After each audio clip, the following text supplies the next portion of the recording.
这个山洞隐藏在荒山野岭之中，洞口就在这边，明显可以看出有风往里面在吹。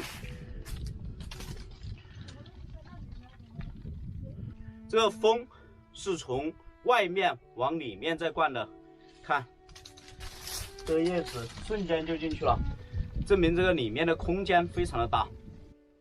因为洞口非常小啊，它就形成了这种狭管效应。我们往洞内出发。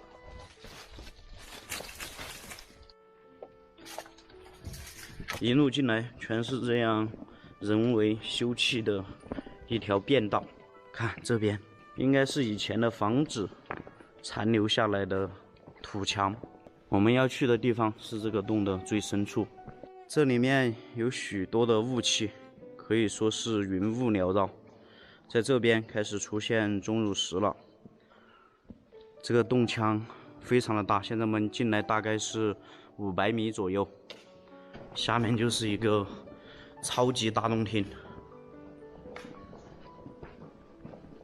这种超级大洞厅，这样的电筒光根本就拍不完了。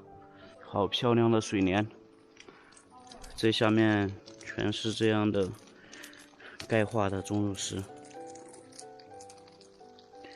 下面看起来就是一幅原始洪荒的景象，全是这样的泥土，一直朝里面的。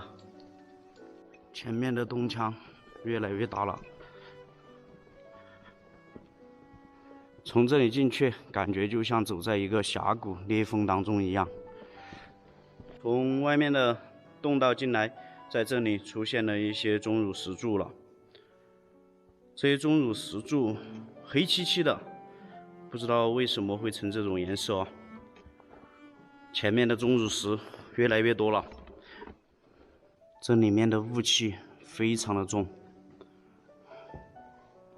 里面应该有地下暗河了。这边又出现了这种钻石瀑布，这个洞口非常小，等一下我们要从这里下去。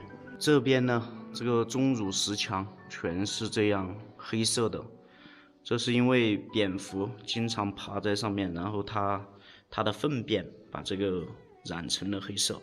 这个钟乳石墙的下方全是这样的云盆，一直朝下的，看起来特别壮观。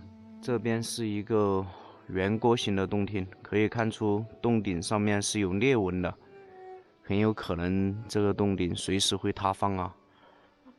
看，在这边出现了钟乳石瀑布，在它的边上全是这样的钟器。这个山洞很大，但是并不深，在这里面已经没有洞道了，所以我们决定原路返回。这里面风景非常漂亮，遇到了钻石瀑布以及这种大型石柱。这是一道洞穴奇观，好漂亮！这样的美景见过吗？